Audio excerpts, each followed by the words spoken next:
17년 경력이 48시간 만에 무너졌습니다. 중국 동방항공 수석 승무원. 승객 만족도 상위 2%. 비상 대응 교육 강사. 그녀에게 완벽한 통제는 직업의 전부였습니다. 사람은 통제해야 한다. 그렇지 않으면 혼란이 온다. 17년간 철칙처럼 지켜온 원칙이었죠. 그런데 인천공항 도착 30분 만에 이상한 일이 벌어졌습니다. 방송 없이 줄 서는 승객들, 감시 없는 완벽한 질서. 불가능했어요. 하지만 눈앞에서 일어나고 있었습니다. 그리고 48시간 후, 아파트 화재 현장. 리더도 매뉴얼도 없었습니다. 하지만 주민들은 5분 만에 완벽하게 협력했습니다. 17년간 그녀가 가르쳐온 비상 대응보다 빠르게. 대체 이 사회는 뭐지? 중국 최고 승무원이 한국에서 발견한 충격적 진실. 지금 공개합니다. 시작 전에 구독과 좋아요 버튼을 눌러주시면 영상 제작에 큰 힘이 됩니다. 지금 이 이야기를 어디에서 듣고 계신지도 댓글로 알려주세요. 그럼 바로 시작할게요. 안녕하세요. 저는 장밍입니다. 중국 동방항공에서 17년째 국제선을 담당하는 수석 승무원이죠. 제 이력서에는 무사고 17년 승객 만족도 상위 2%, 비상상황 대응 교육 강사 자격이 적혀 있습니다. 동료들은 저를 완벽주의자라고 부르고 후배들은 제 앞에서 긴장합니다. 상관없어요. 항공기 안에서 완벽은 선택이 아니라 의무니까요. 17년간 제가 배운 건 명확했습니다. 사람은 본능적으로 자기 이익을 먼저 챙기고 질서는 규칙과 감시로만 유지된다는 것이죠. 그래서 저는 항상 한 발 앞서 통제했어요. 예상하고 지시하고 관리했습니다. 그게 제 일이었고 제가 자랑스러워하던 능력이었어요. 그런데 오늘 오후 인천공항에 도착하는 순간 제 확신이 처음으로 흔들렸습니다. 비행기 문이 열리기 전 저는 습관적으로 승객들의 동선을 예측하고 있었어요. 누가 먼저 일어설지, 어느 구간에서 병목이 생길지, 짐칸을 여는 순서는 어떨지. 17년간 체득한 패턴 인식이었죠. 탑승교가 연결되고 안전벨트 사인이 꺼지자 예상대로 승객들이 일제히 움직였습니다. 좌석에서 벌떡 일어나며 짐칸을 여는 소리가 연달아 터졌어요. 저는 즉시 기내방송 버튼에 손을 가져갔습니다. 승객 여러분, 앞 좌석 승객이 먼저 내리실 때까지 자리에서 기다려주시기 바랍니다. 이 멘트를 최소 3번은 반복해야 겨우 질서가 잡히곤 했거든요. 상하이 노선에서는 5번도 말해본 적이 있어요. 그런데 방송을 틀기도 전에 이상한 광경이 펼쳐졌습니다. 승객들이 스스로 멈춘 거예요. 일어선 사람들이 짐을 내리지 않고 그냥 서 있었습니다. 앞쪽 승객이 통로로 나올 때까지 기다리고 있었죠. 제 손은 여전히 방송 버튼 위에 있었지만 누를 필요가 없었습니다. 누가 지시하지 않았는데도 줄이 자연스럽게 형성되고 있었으니까요. 저는 무의식적으로 기내를 훑어봤어요.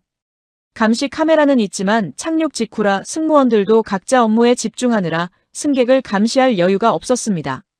특별한 안내 방송도 없었어요. 제가 방송을 안 했으니까요. 그런데 왜죠? 17년간 제가 본 건 다른 세계였어요. 베이징행 비행기에서는 문이 열리기 무섭게 승객들이 앞으로 밀고 들어왔습니다. 빨리 좀 해요.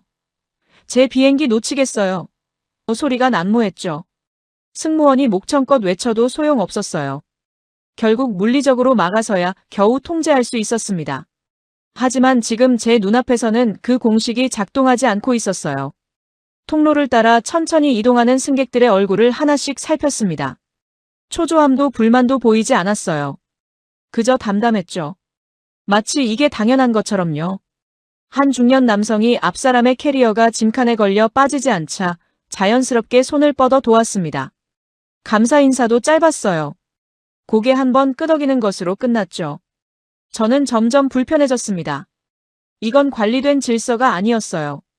강제된 친절도 아니었죠. 그렇다면 대체 뭘까요?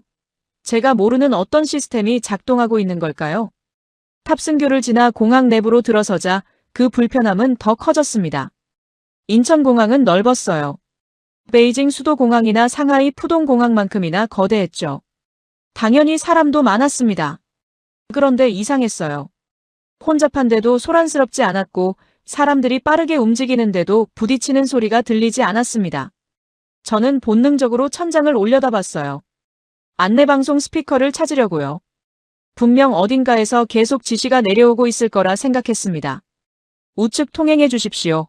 멈춰 서지 마십시오 같은 경고들이요. 하지만 방송은 최소한이었습니다. 탑승 안내와 길 찾기 정도였죠. 금지나 경고는 거의 들리지 않았어요. 그런데도 사람들은 우측으로 걸었습니다. 급한 사람은 좌측으로 빠르게 지나갔고요. 누가 가르쳐 준 것처럼 자연스러웠어요. 캐리어를 끄는 사람들은 뒤를 한 번씩 확인하며 뒤에서 오는 사람이 있으면 살짝 옆으로 비켜섰죠. 제 미간이 점점 좁혀졌습니다. 출입국 심사대로 향하면서 저는 의도적으로 속도를 늦췄어요. 관찰하고 싶었습니다. 이 질서가 정말 자발적인 건지 아니면 제가 모르는 강제 시스템이 숨어 있는 건지 확인하고 싶었죠. 줄이 길었습니다. 하지만 아무도 새치기 하지 않았어요. 직원들은 각자 업무에만 집중하고 있었고 줄을 관리하는 사람은 따로 없었습니다. 카메라는 있었지만 사람들은 카메라를 의식하는 것 같지 않았어요. 그냥 줄을 서는 게 당연하다는 표정이었죠. 입국 심사를 기다리는 동안 제 앞에서 한 외국인 승객이 서류 문제로 시간이 걸리고 있었습니다. 심사관이 천천히 또박또박 영어로 설명해주고 있었어요. 여기에 이렇게 적으시면 됩니다. 천천히 하세요. 목소리에 짜증이 없었습니다. 뒤에 기다리는 사람들도 조용했어요. 베이징 공항이었다면 어땠을까요? 심사관은 빨리 처리하라고 재촉했을 거고 뒤 사람들은 혀를 차며 불평했을 겁니다. 하지만 여기는 달랐어요. 심사를 마치고 수화물 찾는 곳으로 이동했습니다. 컨베이어 벨트 주변에 사람들이 모여 있었어요. 제 캐리어가 나왔습니다. 손을 뻗으려는 순간 옆에서 한 남성의 캐리어와 제 캐리어가 겹쳐버렸어요. 저는 반사적으로 긴장했습니다. 상하이였다면 제 거예요. 아니, 제 건데요. 하며 실랑이가 벌어졌을 거예요. 하지만 그 남성은 그냥 웃으며 말했습니다. 아, 죄송해요.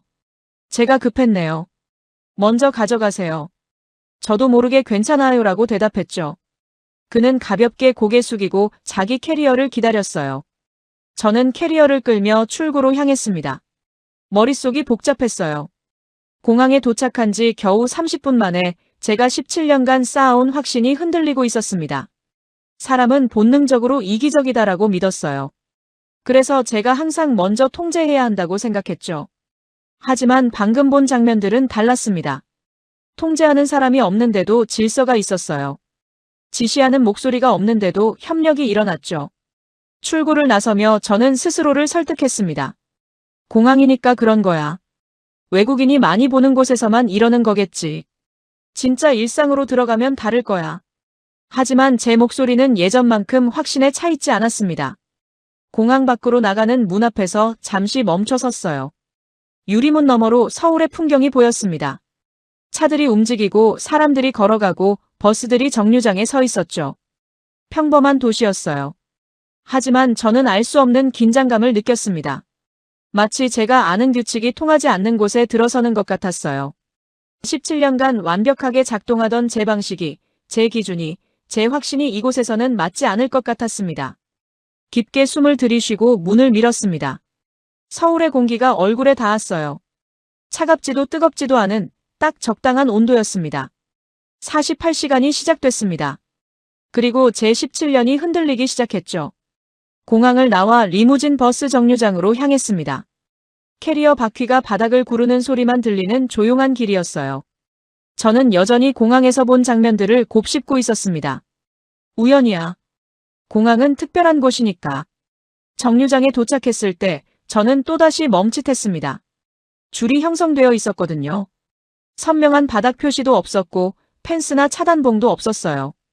그냥 사람들이 자연스럽게 일렬로 서 있었습니다. 저는 습관적으로 주변을 살폈어요. 안내 직원이 있나? 없었습니다. CCTV 안내판은 보이지 않았어요. 그럼 이 사람들은 왜 줄을 서 있는 걸까요? 상하이 공항 버스 정류장이 떠올랐습니다. 직원이 최소 2명은 배치되어 있었어요. 호루라기를 불며 끊임없이 지시했죠. 뒤로 가세요. 밀지 마세요. 한 줄로 서세요. 그래도 사람들은 틈만 나면 새치기를 시도했어요. 하지만 여기는 달랐습니다. 저는 줄 맨 뒤에 섰어요. 캐리어를 옆에 세우고 앞 사람들을 관찰했습니다. 약 20명 정도 되어 보였어요. 다들 조용했습니다. 스마트폰을 보거나 그냥 멍하니 서 있거나 가벼운 대화를 나누고 있었죠. 누구도 앞으로 나서려 하지 않았어요. 그때였습니다. 하늘에서 빗방울이 떨어지기 시작했어요. 가랑비였지만 점점 굵어지고 있었습니다. 사람들이 우산을 펴기 시작했죠. 저도 가방에서 우산을 꺼내려다가 손을 멈췄어요. 제 바로 앞에 서 있던 70대쯤 되어 보이는 노인에게 우산이 없었습니다. 노인은 그냥 고개를 숙이고 비를 맞고 있었어요. 가방으로 머리를 가릴 것도 아니고 처마 밑으로 피할 것도 아니었습니다. 그냥 자기 순서를 지키며 서 있었죠. 누군가 우산을 씌워주려나? 저는 속으로 생각했습니다. 아니면 말을 걸어서 함께 쓰자고 하려나? 베이징이었다면 아마 아무도 신경 쓰지 않았을 거예요. 각자 알아서 하는 거니까요. 그런데 놀라운 일이 벌어졌습니다. 노인 옆에 서 있던 40대 남성이 자기 우산을 노인 쪽으로 기울였어요. 말은 없었습니다. 그냥 조용히 우산을 살짝 옆으로 옮긴 거예요. 노인도 고개를 들어 남성을 받고 가볍게 고개를 숙였습니다. 감사합니다. 작은 목소리였어요. 남성은 그저 미소만 지었습니다. 그리고 두 사람은 그렇게 한 우산 아래에서 버스를 기다렸어요. 남성의 어깨 한쪽이 비에 젖고 있었지만 신경 쓰는 기색이 없었습니다. 저는 그 장면을 보며 가슴이 뭉클해졌어요. 17년간 기내에서 본 승객들과는 너무 달랐습니다. 기내에서 승객들은 늘 요구했어요. 담요 하나 더 주세요. 좌석을 바꿔주세요. 왜 이렇게 늦어요? 더 주는 것보다 받으려는 게 먼저였죠. 하지만 방금 본 남성은 달랐습니다. 자기가 손해를 감수하면서 남을 도왔어요. 보상도 칭찬도 인정도 없이요. 버스가 도착했습니다. 문이 열리자 줄 앞쪽 사람들이 차례로 올라타기 시작했어요. 한 명씩 천천히요. 급하게 밀고 들어가는 사람이 없었습니다. 우산을 나눠 쓴 노인과 남성도 차례가 되어 탑승했죠. 남성이 노인을 먼저 태우고 자신은 뒤에 올라갔습니다. 저도 버스에 올랐어요. 빈자리를 찾아 앉으며 생각했습니다.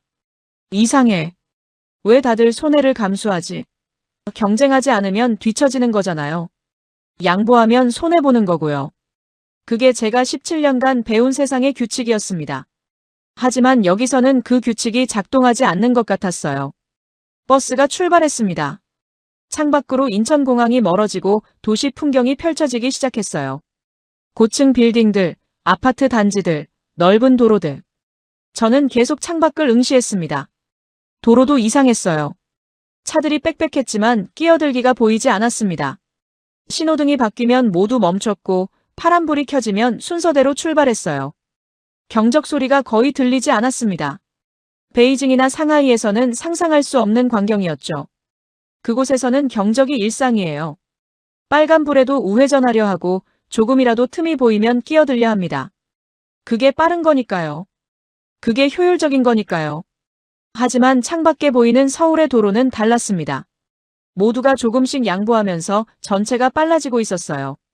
누군가 한 발 물러서면 다른 사람이 자연스럽게 그 공간을 채웠습니다. 약 30분쯤 지났을 때 버스가 명동 근처에 도착했습니다. 저는 여기서 내리기로 했어요. 숙소가 근처에 있었거든요. 버스에서 내려 캐리어를 끌고 길을 걸으며 주변을 둘러봤습니다. 비는 그쳤지만 하늘은 여전히 흐렸어요. 거리는 사람들로 붐볐습니다. 관광객도 많고 현지인도 많았죠. 하지만 혼잡한데도 소란스럽지 않았어요. 저는 택시를 잡기로 했습니다. 캐리어도 무겁고 숙소까지는 조금 더 가야 했거든요. 손을 들자 택시 한 대가 멈춰 섰어요. 기사님이 창문을 내리고 물었습니다. 어디까지 가세요? 저는 숙소 주소를 보여줬어요. 기사님이 잠시 생각하더니 말했습니다. 여기서 지하철 타시는 게 더 빠를 수도 있어요. 지금 저녁 시간이라 도로가 막힐 거예요. 여기 저기 보이죠? 새 정거장이면 도착할 겁니다. 저는 순간 멈칫했습니다. 뭐라고요? 택시기사가 손님에게 택시 타지 말고 지하철 타라고요? 베이징 택시라면 절대 그런 말 안 했을 겁니다. 오히려 멀리 돌아가서라도 요금을 더 받으려 했겠죠. 미터기를 조작하거나 길을 잘못 들어서 죄송합니다. 막혔네요 라고 말하는 게 일상이었어요. 하지만 이 기사는 자기 손해를 감수하고 정직하게 조언했습니다. 정말요? 하지만 제가 택시 잡았는데. 괜찮아요. 손님이 빨리 가시는 게 중요하죠. 저는 다른 손님 태우면 되니까요. 기사님은 웃으며 창문을 올렸고 천천히 출발했어요. 저는 그 자리에 멍하니 서 있었습니다. 택시 뒷모습을 바라보며 말이죠. 손해를 감수했어요. 당장 눈앞의 이익을 포기했죠. 그것도 손님에게 솔직하게 말하면서요. 이게 대체 무슨 일이죠? 17년간 제가 본 세상은 달랐습니다. 사람들은 자기 이익을 먼저 챙겼어요. 손해보는 선택은 바보 같은 거였죠. 정직하면 손해보고 양보하면 뒤처지고 남을 도우면 이용당하는 게 현실이었어요. 하지만 여기서는 그 공식이 작동하지 않았습니다. 저는 기사님이 알려준 대로 지하철역으로 향했어요. 캐리어를 끌며 천천히 걸어가는데 머릿속이 복잡했습니다. 정류장에서 본 우산 나눔, 버스에서 본 양보, 그리고 방금 만난 정직한 택시기사. 모두 같은 패턴이었어요. 자기 손해를 감수하면서 남을 배려하는 것. 왜지? 대체 왜 그러는 거지? 제가 17년간 쌓아온 확신이 조금씩 흔들리고 있었습니다. 사람은 이기적이라고 배웠어요. 손해보지 않으려고 계산한다고 믿었죠. 그래서 통제하고 관리해야 한다고 생각했습니다. 하지만 지금까지 본 장면들은 그 믿음을 부정하고 있었어요. 지하철역 입구가 보였습니다. 저는 계단을 내려가며 다짐했어요. 더 지켜봐야 해. 아직 단정하기엔 이르니까. 하지만 제 목소리는 점점 작아지고 있었습니다. 두 번째 균열이 생겼어요. 작았지만 분명했습니다.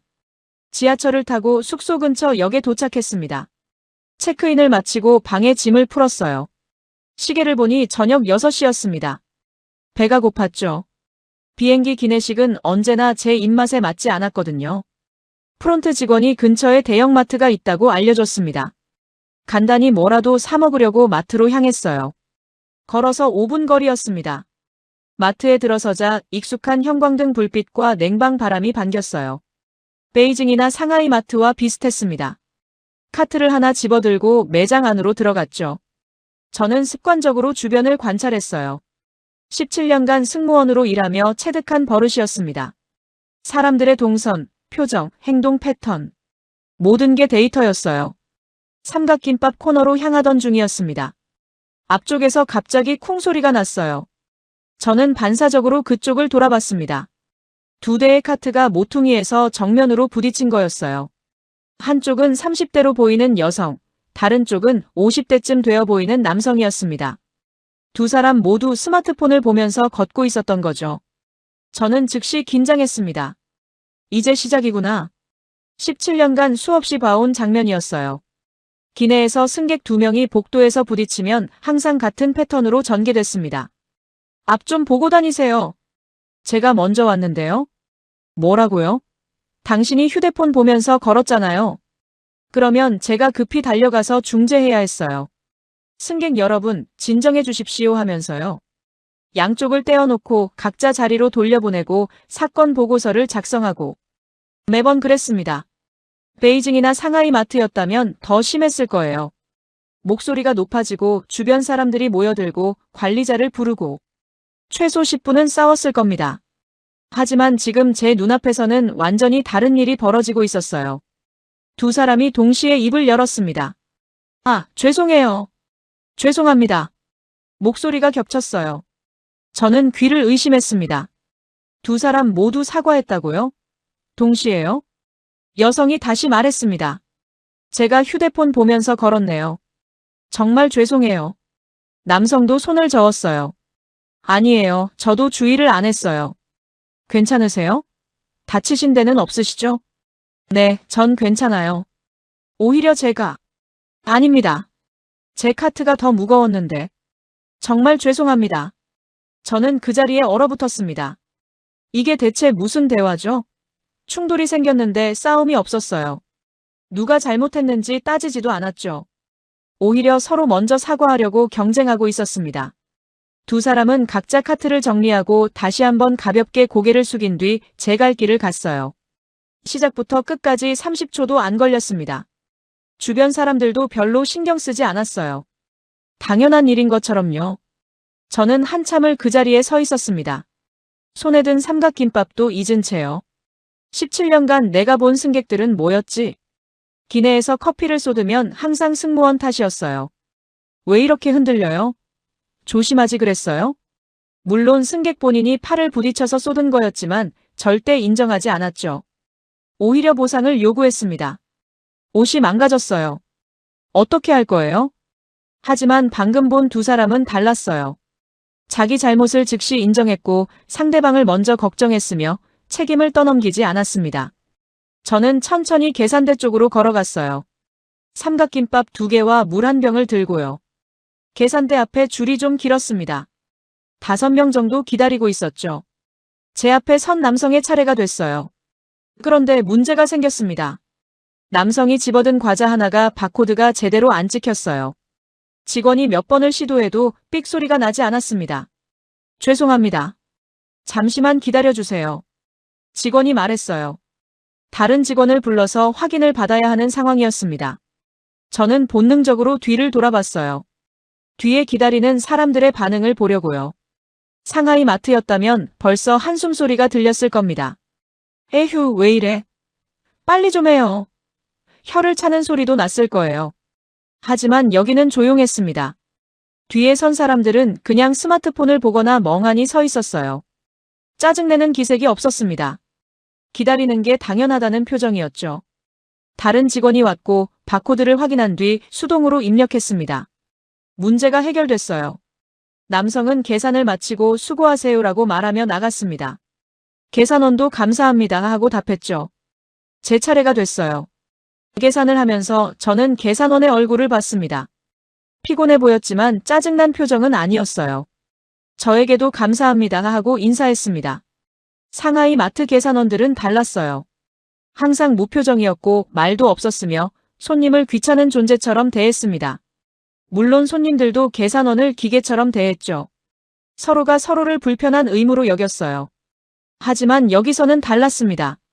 계산원과 손님 사이에 최소한의 존중이 있었어요. 감사합니다, 수고하세요 같은 짧은 말들이 오갔습니다. 마트를 나와 숙소로 돌아가는 길, 저는 오늘 본 3가지 장면을 정리했어요. 첫째, 공항에서의 자발적 질서. 둘째, 정류장과 택시에서의 손의 감수형 배려. 셋째, 마트에서의 서로 사과하는 문화. 모두 연결되어 있었습니다. 하나의 패턴이었어요. 사람들은 충돌을 피하려 했고 충돌이 생기면 책임을 떠넘기지 않았으며 상대방을 먼저 생각했습니다. 이게 우연일까? 아니면 정말 이 사회의 기본값인 걸까? 숙소에 도착해서 방에 들어갔어요. 창가에 앉아 사온 삼각김밥을 뜯으며 창밖을 바라봤습니다. 저녁 어스름이 내리고 있었어요. 건물들의 불이 하나둘 켜지기 시작했죠. 17년간 제가 쌓아온 확신이 흔들리고 있었습니다. 사람은 본능적으로 이기적이다. 충돌하면 자기 방어부터 한다. 손해보는 선택은 하지 않는다. 이 모든 믿음이요. 하지만 오늘 본 장면들은 그 믿음을 계속 부정하고 있었어요. 저는 삼각김밥을 한 입 베어 물었습니다. 맛있었어요. 하지만 제 머릿속은 여전히 복잡했습니다. 내일은 뭘 보게 될까? 3번째 균열이 생겼습니다. 첫 번째보다 크고 2번째보다 깊었어요. 그리고 저는 알고 있었습니다. 이 균열이 점점 더 넓어질 거라는 걸요. 창밖의 서울은 조용히 밤을 맞이하고 있었습니다. 다음 날 아침 일찍 일어났습니다. 제대로 잠을 이루지 못했어요. 어젯밤 본 장면들이 계속 머릿속을 맴돌았거든요. 마트에서 부딪힌 2 사람, 서로 먼저 사과하던 모습. 17년간 제가 알던 세상과는 너무 달랐습니다. 샤워를 하고 옷을 갈아입으며 스스로를 설득했어요. 어제는 특별한 경우였을 거야. 오늘은 다를 거야. 진짜 일상 속으로 들어가면 사람들의 본 모습이 보일 거야. 저녁 7시 30분, 일부러 퇴근 시간에 맞춰 지하철을 타기로 했습니다. 사람들이 가장 피곤하고 가장 예민하고 가장 급한 시간이죠. 그때라면 분명 본 모습이 나올 거예요. 가식적인 친절은 유지할 수 없을 테니까요. 강남역 9호선 플랫폼에 도착했습니다. 사람이 정말 많았어요. 상하이 지하철 출퇴근 시간만큼이나 혼잡했습니다. 이제 보자. 이 많은 사람 속에서도 질서가 유지될까? 플랫폼에 노란 선이 그어져 있었고 그 뒤로 2줄의 대기줄이 표시되어 있었어요. 그리고 놀랍게도 사람들이 정확히 그 선을 따라 서 있었습니다. 플랫폼 직원은 보이지 않았어요. 카메라는 있었지만 누구도 신경 쓰지 않는 것 같았습니다. 저는 줄 뒤에 섰어요. 앞쪽을 보니 이미 30명 넘게 기다리고 있었습니다. 베이징이었다면 이미 난장판이었을 거예요. 사람들이 선을 무시하고 문 앞으로 몰려들고 밀치고 소리치고 내가 먼저야. 비켜봐요. 하지만 여기는 조용했습니다. 열차가 들어왔어요. 급행이라 속도가 빨랐습니다. 슉 하는 소리와 함께 열차가 멈춰섰고 문이 열렸죠. 그때 제가 17년간 보지 못한 광경이 펼쳐졌습니다. 문이 열리자 사람들이 양쪽으로 비켜섰어요. 안에서 내리는 승객들을 위해서였죠. 아무도 먼저 타려고 하지 않았습니다. 내리는 사람이 모두 나올 때까지 기다렸어요. 상하이였다면 상상도 못할 일입니다. 문이 열리자마자 밖에서 타려는 사람과 안에서 내리려는 사람이 정면 충돌하죠. 서로 밀치고 당기고 소리 지르고 역무원이 호루라기를 불어도 소용없었어요. 하지만 여기서는 완벽한 순서가 있었습니다. 내린다, 기다린다, 탄다. 간단했어요. 누가 가르쳐 준 것도 아닌데 모두가 알고 있었습니다. 저도 열차에 탔어요. 예상대로 10,000원이었습니다. 사람들이 빽빽하게 차 있었죠. 손잡이를 잡고 서서 주변을 살폈습니다. 그때 눈에 들어온 게 있었어요. 노약자석이었습니다. 파란색으로 표시된 좌석 6개. 그런데 이상한 점이 있었어요. 좌석이 비어 있었습니다. 아니, 정확히 말하면 젊은 사람들이 앉지 않고 있었어요. 차는 10,000원인데 노약자석만 텅 비어 있었습니다. 서서 가는 20대, 30대 승객들 옆에 빈 좌석이 있는데도 아무도 앉지 않았어요. 저는 놀라서 그 좌석들을 계속 쳐다봤습니다. 정말 아무도 안 앉네. 상하이였다면 이미 젊은이들이 다 차지했을 자리였어요. 노약자가 오면 비켜주면 되잖아. 하면서요. 실제로는 노약자가 와도 눈 감고 자는 척하지만요. 2 정거장을 지났을 때였습니다. 다음 역에서 문이 열렸고 배가 불룩한 임산부가 탔어요. 30대 초반쯤 되어 보였습니다. 그 순간 4명이 동시에 일어났습니다. 노약자석에 앉아있던 50대 여성, 60대 남성, 그리고 일반석에 앉아있던 40대 남성과 30대 여성.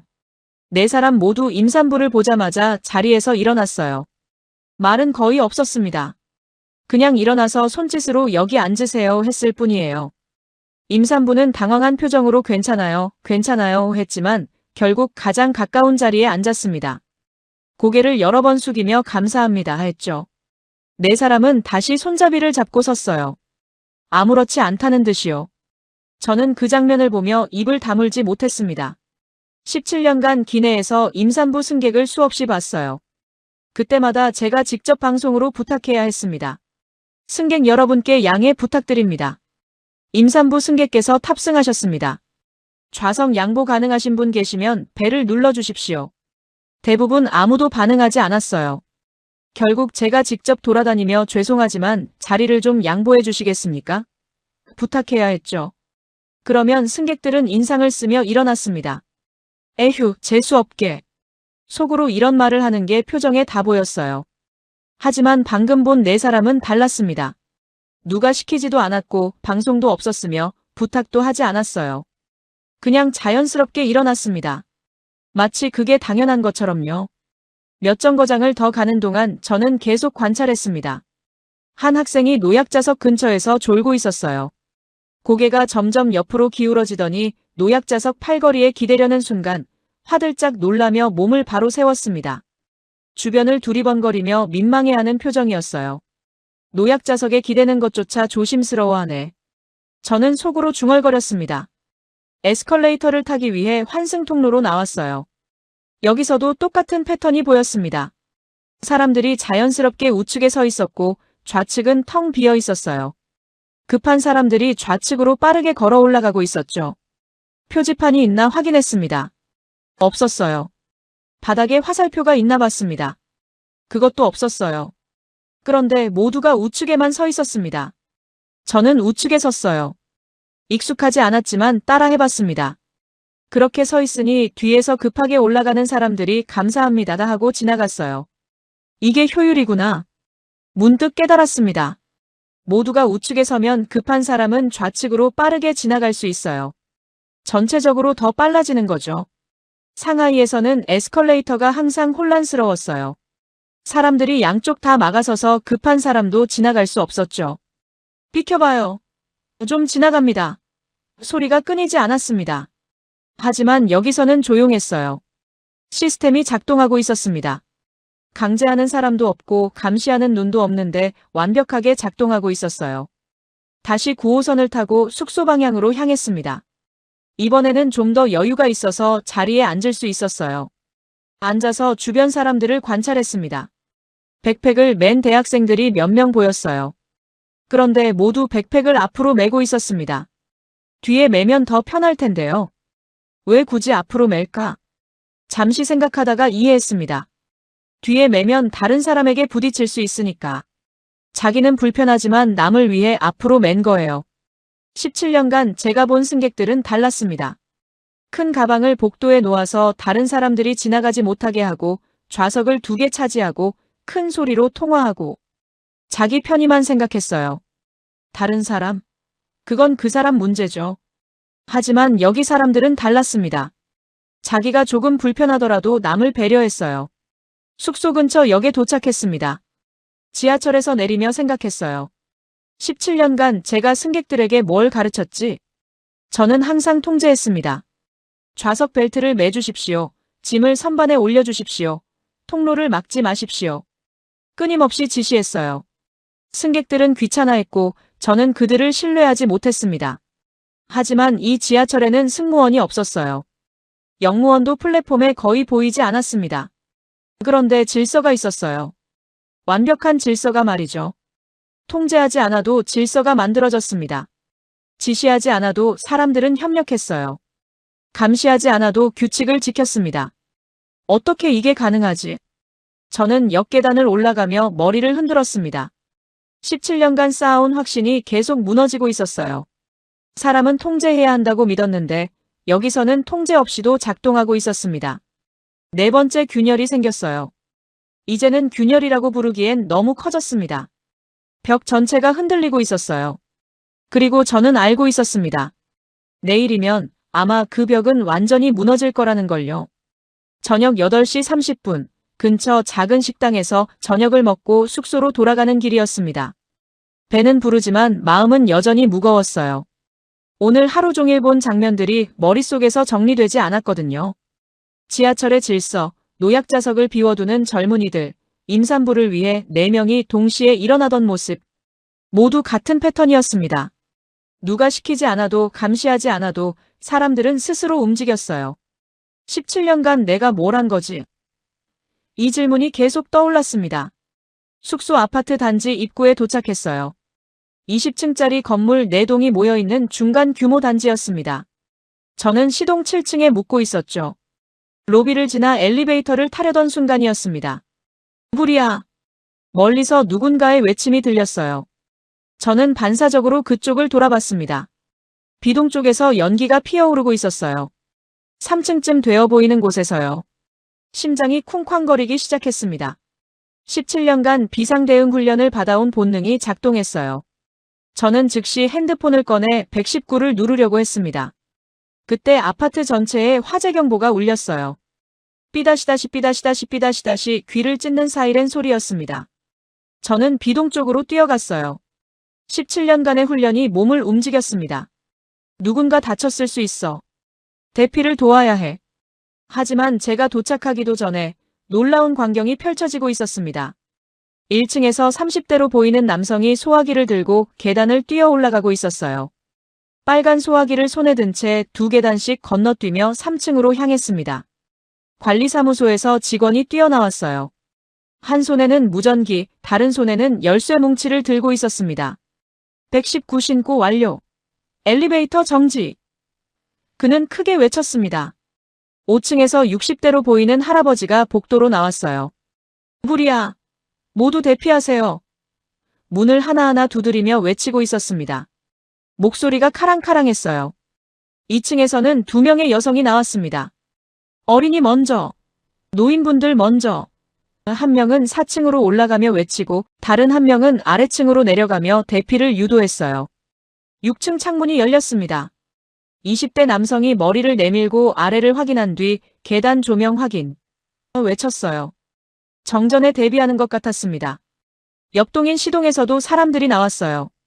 한 남성이 주차장으로 뛰어가며 소방차 진입로 확보. 외쳤습니다.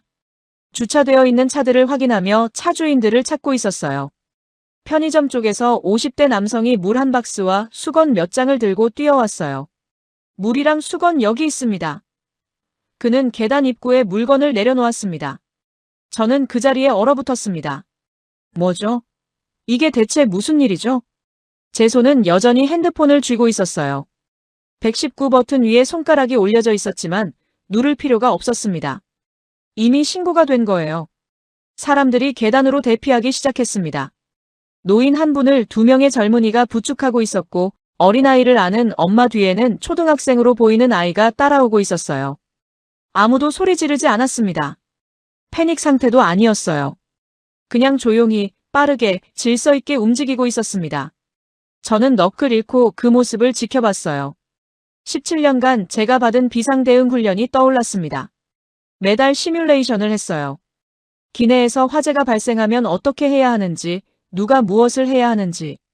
저는 비상상황 대응 교육 강사였습니다. 후배들에게 가르쳤죠. 비상 상황에서는 반드시 리더가 필요합니다. 명확한 지시가 있어야 합니다. 매뉴얼 두께가 5cm였어요. 모든 상황에 대한 대응 방법이 적혀 있었죠. 그걸 다 외워야 했고 시험도 봤으며 실습도 했습니다. 하지만 지금 제 눈앞에서는 그 어떤 매뉴얼도 없었어요. 리더도 없었습니다. 지시하는 사람도 없었고요. 역할을 분담한 것도 아니었습니다. 그런데 완벽하게 협력하고 있었어요. 3분이 지났습니다. 3층 창문에서 처음 올라간 남성이 고개를 내밀었어요. 진압했습니다. 주방 화재였어요. 큰 불은 아니었습니다. 그의 목소리가 단지 전체에 울려 퍼졌습니다. 사람들이 안도의 한숨을 쉬었어요. 하지만 여전히 침착했습니다. 환기시켜야 합니다. 누군가 외쳤어요. 3층 주민분들 잠시 아래로 대피해 계세요. 관리사무소 직원이 말했습니다. 저 멀리서 소방차 사이렌 소리가 들렸어요. 5분도 안 돼서 소방차 2대가 단지 안으로 들어왔습니다.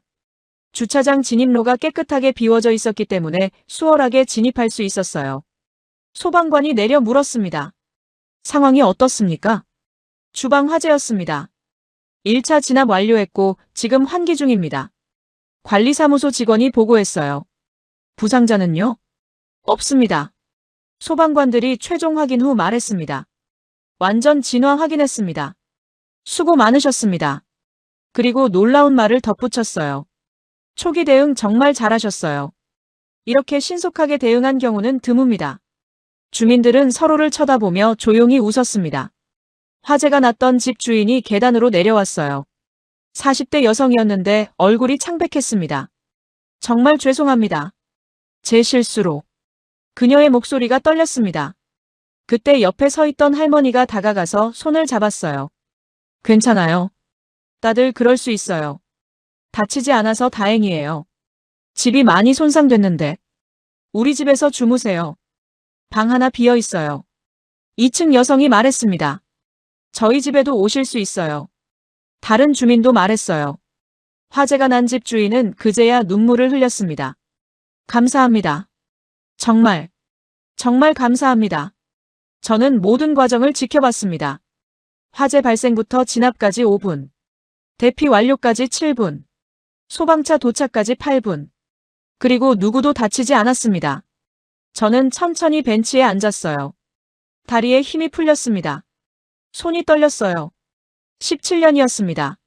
17년간 저는 리더가 필요하다, 매뉴얼이 있어야 한다, 지시하지 않으면 혼란이 생긴다고 가르쳐왔어요.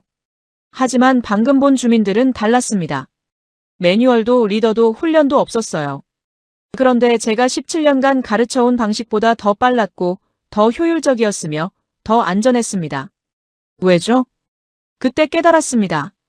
저는 사람을 믿지 못했어요. 그래서 통제하고 지시하고 감시해야 한다고 생각했죠. 하지만 이 주민들은 서로를 믿었습니다. 소화기를 든 남성은 누군가 119를 신고할 거라고 믿었어요.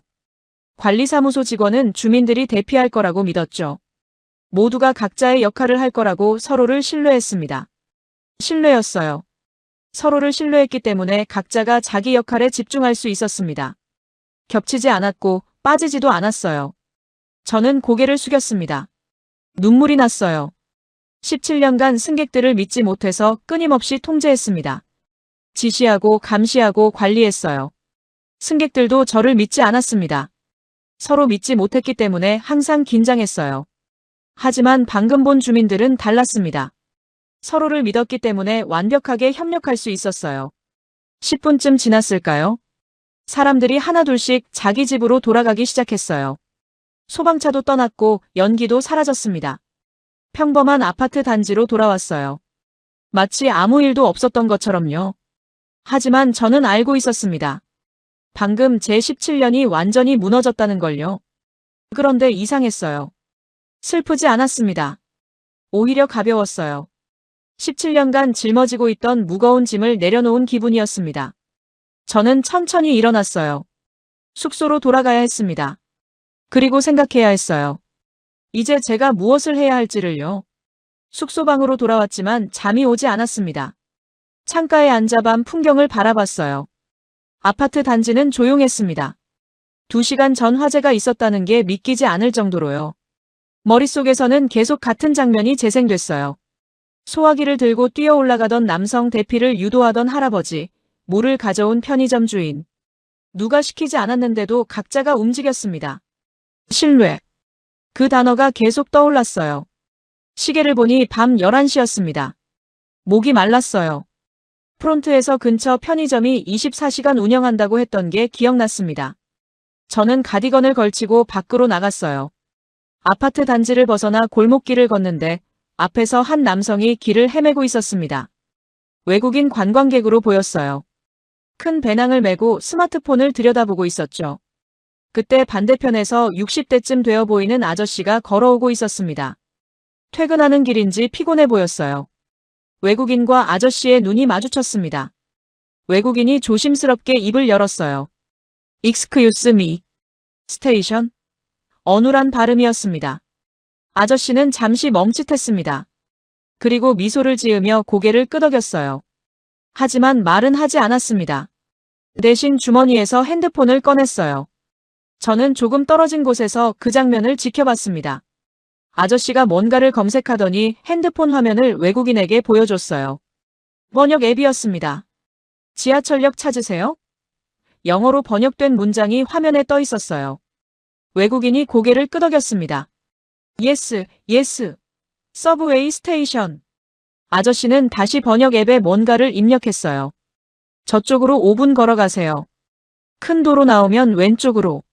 그리고 손으로 방향을 가리키며 설명했습니다. 외국인이 고개를 끄덕이며 생크유했지만 여전히 헷갈려하는 표정이었어요. 아저씨도 그걸 알아챘는지 잠시 생각하더니 손짓을 했습니다. 같이 갈까요? 라는 의미였죠. 그리고 두 사람은 함께 걷기 시작했습니다. 아저씨는 분명 반대 방향이었을 텐데요. 저는 그 뒷모습을 보며 가슴이 뭉클해졌습니다.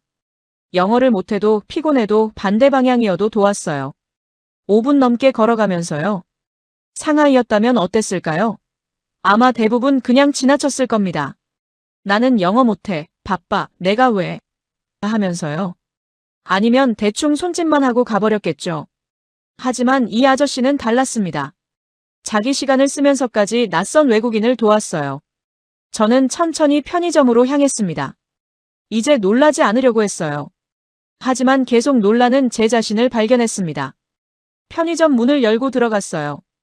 어서 오세요. 점원이 밝게 인사했습니다. 저는 가볍게 고개를 숙이고 음료 코너로 갔어요. 생수 한 병과 컵라면 하나를 집어들고 계산대로 향했습니다. 제 앞에 한 명이 서 있었어요. 20대 남성이었는데 손에 든 물건이 많았습니다. 도시락, 과자, 음료수, 담배까지. 계산하는데 시간이 좀 걸릴 것 같았어요. 저는 그냥 기다렸습니다. 스마트폰을 꺼내 시간을 보려던 순간 남성이 뒤를 돌아봤어요. 제 손에 든 물건을 보더니 말했습니다. 먼저 계산하세요. 저는 물건이 많아서요. 저는 깜짝 놀라 그를 봤습니다. 아니에요, 괜찮아요. 먼저 하세요. 아니에요. 두 개밖에 없으시잖아요. 먼저 하세요.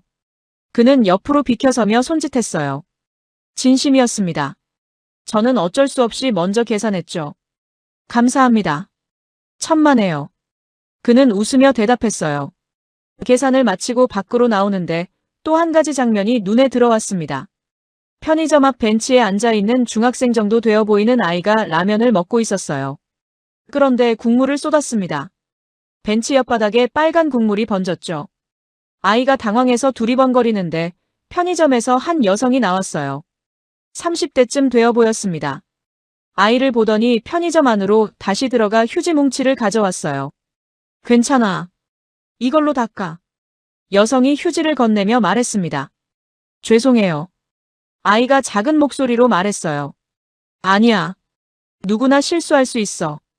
다칠 뻔했는데 다행이네. 여성은 같이 쪼그리고 앉아 바닥을 닦는 걸 도왔습니다. 그리고 일어서며 말했어요. 밤늦게 혼자 있지 말고 일찍 들어가. 응. 아이가 고개를 끄덕였어요. 여성은 미소 지으며 자기 길을 갔습니다. 저는 그 장면을 보며 숙소로 걸어갔습니다. 길을 헤매는 외국인을 도운 아저씨, 계산대에서 순서를 양보한 남성, 라면 쏟은 아이를 도운 여성. 모두 모르는 사람들이었어요. 이득도 없고 보상도 없으며 누가 칭찬해주는 것도 아니었습니다. 그런데 도왔어요. 저는 걸으며 오늘 하루를 정리했습니다. 공항에서 본 자발적 질서, 버스 정류장의 우산 나눔, 택시기사의 정직함, 마트에 서로 사과하기, 지하철의 노약자 배려, 그리고 아파트 화재 때 본 완벽한 협력. 모두 연결되어 있었어요. 하나의 원리로 작동하는 사회였습니다. 사람을 믿는 사회. 통제하지 않아도 질서가 만들어지고 감시하지 않아도 규칙이 지켜지며 강제하지 않아도 협력이 일어나는 곳. 저는 이제 인정해야 했습니다. 제가 17년간 믿어온 방식이 틀렸다고요. 사람은 본능적으로 이기적이다. 아니었어요. 사람은 서로를 도우려는 본성도 가지고 있었습니다. 질서는 통제로만 만들어진다? 틀렸어요. 질서는 신뢰에서 나올 수도 있었습니다. 효율은 경쟁에서 나온다? 아니었어요. 협력이 더 효율적일 수 있었습니다. 숙소 앞 횡단보도에 도착했을 때 신호는 빨간불이었습니다. 새벽 1시가 넘은 시각이라 차는 한 대도 없었어요. 건너가도 아무 문제 없는 상황이었죠. 하지만 저는 기다렸습니다. 왜일까요? 습관이 된 거예요. 이틀 동안 본 사람들처럼요. 초록불이 켜졌습니다. 저는 횡단보도를 건너며 옆을 봤어요. 저 말고도 한 명이 더 기다리고 있었습니다. 차가 없는데도 신호를 기다린 사람이요. 우리는 눈이 마주쳤고 서로 가볍게 미소 지었습니다. 말은 없었지만 같은 생각을 하고 있다는 걸 알 수 있었어요. 숙소방에 들어와 침대에 누웠습니다. 천장을 바라보며 생각했어요. 17년간 저는 승객들과 싸웠습니다. 통제하려는 제가 있었고 통제받기 싫어하는 승객들이 있었죠. 서로를 믿지 못했기 때문에 항상 긴장했어요. 하지만 한국에서 본 사람들은 달랐습니다. 서로를 믿었고 그 믿음이 협력을 만들었으며 협력이 더 나은 사회를 만들었어요. 저는 눈을 감았습니다. 내일이면 인천공항으로 돌아갑니다. 상하이로 가는 비행기를 탈 거예요. 하지만 저는 이제 다른 사람입니다. 같은 유니폼을 입겠지만 다른 마음을 가질 거예요. 변화는 이미 시작됐습니다. 다음 날 아침 일찍 눈이 떠졌습니다. 시계를 보니 6시 30분이었어요. 비행기는 오후 2시였지만 더 이상 잠들 수 없었습니다. 창밖을 보니 해가 막 떠오르고 있었어요. 샤워를 하고 짐을 챙겼습니다. 캐리어에 옷을 넣으면서 생각했어요. 48시간. 겨우 이틀이었는데 제 17년이 완전히 흔들렸습니다. 오전 9시에 체크아웃을 하고 공항으로 향했어요. 일부러 출근 시간대에 지하철을 타기로 했습니다. 마지막으로 한 번 더 보고 싶었거든요. 제가 본 게 정말 진짜였는지 확인하고 싶었어요. 역으로 가는 길에 어제 화재가 났던 비동을 지나쳤습니다. 3층 창문은 열려 있었고 주민들이 청소를 돕고 있었어요. 어제 우리 집에서 주무세요라고 했던 2층 여성도 보였습니다. 그녀는 걸레와 청소도구를 들고 3층으로 올라가고 있었죠. 저는 잠시 멈춰서서 그 모습을 바라봤습니다. 어제로 끝이 아니었구나. 화재가 끝난 후에도 칭찬받을 일이 아닌데도 사람들은 계속 도왔습니다. 지하철역에 도착했어요. 역시나 사람이 많았습니다. 오전 9시 출근 시간이었으니까요. 저는 플랫폼에 서서 기다렸습니다. 사람들이 두 줄로 서 있었어요. 어제와 똑같았습니다. 아니, 어제뿐만이 아니었죠. 제가 한국에 온 첫날부터 계속 같았습니다. 열차가 들어왔습니다. 문이 열리고 내리는 사람들이 먼저 나왔어요. 그리고 탑승이 시작됐죠. 저는 그 흐름 속에 자연스럽게 섞여 들어갔습니다. 차 안은 10,000원이었습니다. 사람들이 빽빽하게 차 있었지만 밀치는 사람은 없었어요. 서로 조금씩 공간을 만들어주며 비집고 들어갔습니다. 저는 손잡이를 잡고 서서 주변을 살폈어요. 두 정거장을 지났을 때 다음 역에서 문이 열렸습니다. 그리고 휠체어를 탄 노인이 보호자와 함께 탑승하려 했어요. 그 순간 제가 48시간 동안 본 모든 장면이 압축된 것 같은 광경이 펼쳐졌습니다. 문 근처에 서 있던 두 남성이 재빨리 옆으로 비켜섰습니다. 휠체어가 들어올 공간을 만든 거예요. 말은 없었어요. 그냥 자연스럽게 움직였습니다. 좌석 쪽에 앉아있던 한 여성이 일어나며 가방을 옮겼어요. 휠체어가 지나갈 동선을 확보한 거죠. 캐리어를 가진 한 남성이 자기 캐리어를 들어 올렸습니다. 바퀴가 휠체어와 걸리지 않게요. 손잡이를 잡고 서 있던 학생이 한 손을 놓고 뒤로 물러섰어요. 모두 동시에 움직였습니다. 눈맞춤만 있었어요. 짧은 고개 끄덕임, 가벼운 손짓. 그게 전부였습니다. 휠체어가 천천히 차 안으로 들어왔습니다. 노인을 태운 휠체어가 안정적으로 자리를 잡자 보호자가 브레이크를 걸었어요. 주변 사람들이 다시 제자리로 돌아갔습니다. 이분도 안 걸렸습니다. 저는 그 장면을 보며 눈시울이 뜨거워지는 걸 느꼈어요. 첫날 공항에서 본 인사가 떠올랐습니다. 청소 직원에게 고개 숙인 남성. 저는 그때 그걸 우연이라고 치부했었죠. 특별한 경우겠지. 공항이니까. 하지만 틀렸어요. 그건 우연이 아니었습니다. 이 사회를 관통하는 태도의 축소판이었어요. 공항의 인사 정류장의 줄서기, 우산 나눔, 택시기사의 정직함, 마트에 서로 사과하기, 지하철의 노약자 배려, 아파트 화재 때의 협력, 편의점 양보, 그리고 지금 본 휠체어 협력. 모두 같은 뿌리에서 나온 거였습니다. 사람을 존중하는 것, 배려를 기본값으로 두는 것, 협력을 당연하게 여기는 것. 규칙이 아니라 관계에서 나온 질서였어요. 강제가 아니라 자발성에서 나온 협력이었죠. 통제가 아니라 신뢰에서 나온 효율이었습니다. 공항철도로 환승했습니다. 인천공항으로 가는 열차였어요. 좌석에 앉아 창밖을 바라봤습니다. 건물들이 지나가고 다리가 지나가고 한강이 보였어요. 저는 가방에서 노트를 꺼냈습니다. 48시간 동안 관찰한 내용을 정리하고 싶었어요. 첫 페이지를 펼치고 펜을 들었습니다. 그리고 천천히 적기 시작했어요. 승객을 관리 대상이 아닌 협력 주체로. 손을 멈추고 그 문장을 다시 읽었습니다. 간단한 문장이었지만 모든 걸 바꿀 수 있는 문장이었어요. 승객을 협력 주체로 본다면 통제 대신 신뢰가 생깁니다. 지시 대신 안내가 되죠. 감시 대신 존중이 생겨요. 다음 줄을 적었습니다. 작은 것부터 시작하기 인사, 존중, 기다려주기, 신뢰, 협력. 공항에서 본 그 장면이 떠올랐어요. 청소 직원에게 고개 숙인 남자. 3초도 안 되는 순간. 하지만 그게 모든 것의 시작이었죠. 존중은 작은 것에서 시작됩니다. 인사, 눈맞춤, 감사의 표현. 그 작은 것들이 쌓여서 문화가 되고 문화가 시스템이 되는 거예요. 세 번째 줄을 적었습니다. 17년을 다시 시작한다. 펜을 내려놓고 창밖을 봤어요. 인천공항이 가까워지고 있었습니다. 17년이 틀렸다고 인정하는 건 쉽지 않았어요. 제가 그토록 자랑스러워하던 경력, 완벽하게 외운 매뉴얼, 상위 2%의 만족도. 그 모든 게 잘못된 전제 위에 세워진 거였으니까요. 사람은 통제해야 한다는 전제요. 하지만 한국에서 본 사람들은 달랐습니다. 통제하지 않아도 협력했어요. 지시하지 않아도 배려했죠. 감시하지 않아도 규칙을 지켰습니다. 그들은 서로를 믿었습니다. 그리고 그 믿음이 더 나은 사회를 만들었어요. 인천공항역에 도착했다는 안내방송이 나왔습니다. 저는 노트를 덮고 가방에 넣었어요. 캐리어를 챙기며 일어섰습니다. 같은 공항으로 돌아갑니다. 이틀 전 도착했던 그곳으로요. 하지만 저는 이제 다른 사람이에요. 같은 풍경을 보겠지만 다른 눈으로 볼 겁니다. 같은 일을 하겠지만 다른 마음으로 할 거예요. 플랫폼에 내려 에스컬레이터를 탔습니다. 저는 자연스럽게 우측에 섰어요. 이틀 전에 저였다면 그냥 가운데 섰겠죠. 하지만 지금은 달랐습니다. 급한 사람이 좌측으로 지나가며 감사합니다 했어요. 저도 가볍게 고개를 끄덕였습니다. 작은 변화였지만 시작이었습니다. 공항 청사로 들어서며 저는 주변을 둘러봤어요. 이틀 전과 똑같은 공간이었습니다. 하지만 제 눈에는 다르게 보였어요.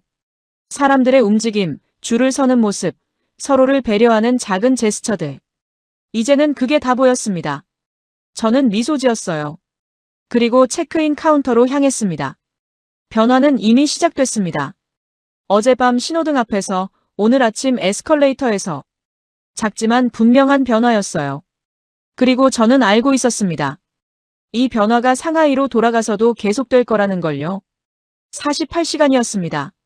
하지만 제 17년을 바꾸기엔 충분했어요. 체크인 카운터 앞에 섰습니다. 줄이 조금 있었어요. 저는 캐리어를 끌며 뒤에 섰습니다. 자연스럽게요. 이틀 전에 저였다면 가장 빠른 줄을 찾느라 두리번거렸을 거예요. 하지만 지금은 그냥 가까운 줄에 섰습니다. 제 앞에 노부부가 계셨어요. 70대쯤 되어 보였습니다. 할아버지가 큰 캐리어를 끌고 계셨는데 힘들어 보였어요. 무게 때문인지 자꾸 옆으로 기울었습니다. 저는 잠시 망설였어요. 17년간의 습관이 말했습니다. 내일이 아니야. 공항 직원이 도와주겠지. 하지만 이틀간의 경험이 제 발을 움직였습니다. 저는 앞으로 다가갔어요. 실례합니다. 제가 좀 도와드릴까요? 할아버지가 놀란 표정으로 저를 봤습니다. 아, 괜찮습니다. 제가 할 수 있어요. 무거워 보이는데요. 제 캐리어는 가벼워서요. 카운터까지만 제가 끌어드릴게요. 할머니가 미소를 지으며 말했어요. 고맙습니다. 여보, 받으세요. 무리하지 마시고. 할아버지가 조금 민망해하시며 캐리어를 넘겼어요. 감사합니다. 저는 2개의 캐리어를 끌며 카운터까지 갔습니다. 할아버지 캐리어는 정말 무거웠어요. 하지만 기분이 좋았습니다. 카운터 직원이 체크인을 도와주는 동안 할머니가 말했어요. 요즘 이런 젊은이들 보기 힘든데. 정말 고맙습니다. 아니에요. 당연한 거예요. 당연한 거예요. 제 입에서 나온 말이 낯설게 들렸습니다. 이틀 전에 저였다면 절대 하지 않았을 말이에요. 하지만 지금은 진심이었습니다. 한국에서 배운 대답이었죠. 체크인을 마치고 출국 심사를 통과했습니다. 면세구역으로 들어서며 시계를 봤어요. 탑승까지 아직 1시간 반이 남았습니다. 커피숍에 앉아 아메리카노를 주문했어요. 창가 자리에 앉아 활주로를 바라봤습니다. 비행기들이 이륙하고 착륙하고 있었죠. 가방에서 노트를 다시 꺼냈습니다. 아직 쓰지 못한 생각들이 있었어요. 새 페이지를 펼치고 적기 시작했습니다. 나는 17년간 승객들과 싸웠다. 그들을 통제하려 했고 그들은 통제받기를 거부했다. 우리는 서로를 믿지 못했다. 하지만 한국에서 본 사람들은 달랐다. 그들은 서로를 믿었고 그 믿음이 협력을 만들었다. 이제 나는 안다. 문제는 사람이 아니었다. 문제는 사람을 바라보는 내 시선이었다. 펜을 멈추고 그 문장을 다시 읽었어요. 가슴이 뜨거워졌습니다. 맞아요. 문제는 승객들이 아니었어요. 17년간 제가 승객들을 관리 대상으로만 봤던 게 문제였죠. 믿을 수 없는 사람들, 통제해야 할 변수들. 그렇게 바라봤기 때문에 그들도 저를 그렇게 대했습니다. 하지만 한국에서 본 사람들은 서로를 다르게 봤어요. 믿을 수 있는 존재로, 협력할 주체로, 존중받아야 할 사람으로요. 그래서 다른 결과가 나온 거였습니다. 다음 페이지를 넘겨 적었습니다. 돌아가서 할 것들. 1. 승무원 회의에서 제한 통제 중심에서 신뢰 중심으로. 2. 후배들에게 가르치기 승객은 협력 주체다. 3. 매일 실천하기 먼저 인사하기, 존중 표현하기, 기다려주기. 4. 작은 변화부터 나 자신이 먼저 바뀌기. 마지막 줄을 쓰며 저는 미소 지었어요. 당장 항공사 전체를 바꿀 수는 없습니다. 시스템을 뒤집을 수도 없고 매뉴얼을 다시 쓸 수도 없어요. 하지만 저는 바꿀 수 있어요. 제가 서 있는 자리에서요. 동료에게 먼저 인사하기, 승객에게 존중 표현하기, 조금 더 기다려주기, 신뢰하기, 협력 요청하기. 작은 것들이지만 의미는 큽니다. 그 작은 것들이 쌓이면 분위기가 바뀌어요. 분위기가 바뀌면 문화가 바뀌죠. 오래 걸릴지도 몰라요. 어쩌면 제가 살아있는 동안 안 바뀔 수도 있습니다. 하지만 시도는 해볼 가치가 있었어요. 탑승 안내방송이 나왔습니다. 저는 노트를 덮고 가방에 넣었어요. 커피를 다 마시고 일어났습니다. 게이트로 향하는 길, 같은 항공사 유니폼을 입은 승무원 3명이 걸어오고 있었어요. 후배들인 것 같았습니다. 바쁘게 걸으며 서로 얘기를 나누고 있었죠. 저와 눈이 마주쳤습니다. 이틀 전에 저였다면 그냥 지나쳤을 거예요. 선배니까 먼저 인사받아야 하니까. 하지만 지금은 달랐습니다. 저는 먼저 고개를 숙였어요. 수고하세요.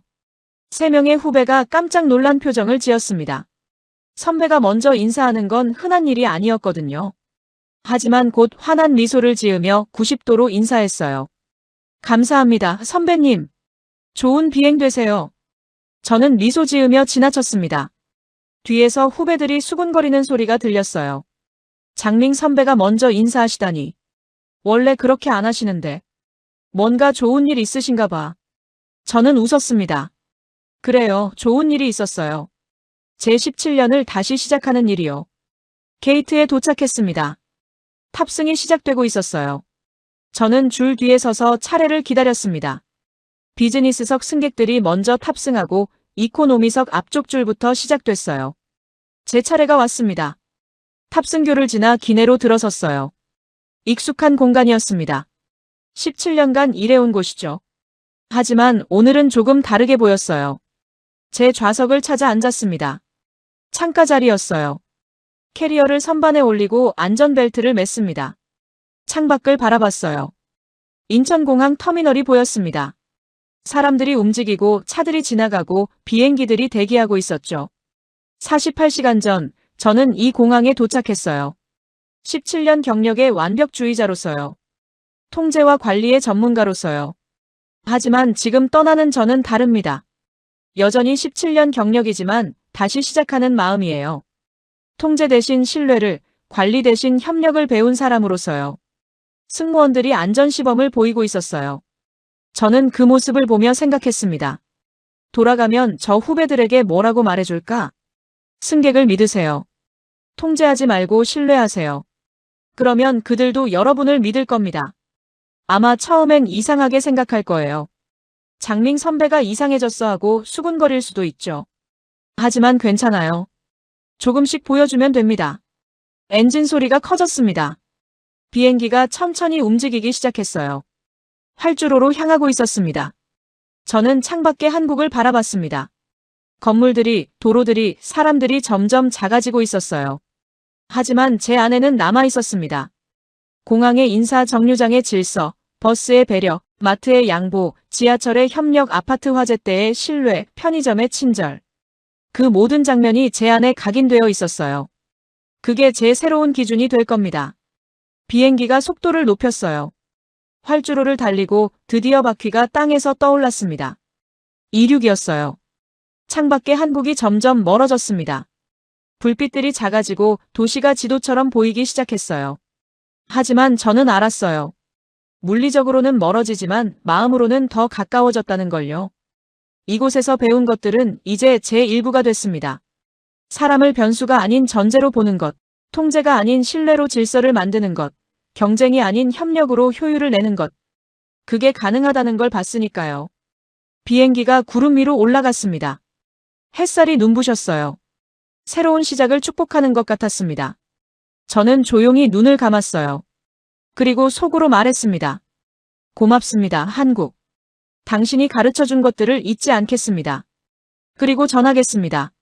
제가 만나는 사람들에게 제가 서는 자리에서 제가 할 수 있는 방식으로 조금씩 천천히 하지만 확실하게. 변화는 이미 시작됐습니다. 비행기는 상하이를 향해 날아가고 있었어요. 하지만 제 마음은 이미 달라져 있었습니다. 17년이 끝났어요. 그리고 새로운 17년이 시작됐습니다. 이번에는 제대로 해볼 겁니다. 사람을 믿으면서요. 여러분, 오늘의 이야기는 여기까지입니다. 17년 경력의 승무원 장밍이 한국에서 배운 한 가지 사람을 통제하는 게 아니라 신뢰할 때 진짜 협력이 시작된다는 것이었습니다. 어쩌면 우리 모두에게 필요한 질문일지도 모르겠습니다. 나는 사람을 어떻게 바라보고 있는가? 관리 대상으로 볼 것인가? 협력 주체로 볼 것인가? 작은 변화가 큰 차이를 만듭니다. 구독과 좋아요로 응원해주시면 더 감동적인 이야기로 찾아뵙겠습니다. 오늘도 여러분 모두 따뜻하고 건강한 하루 보내시길 바랍니다. 긴 영상 끝까지 시청해주셔서 감사합니다.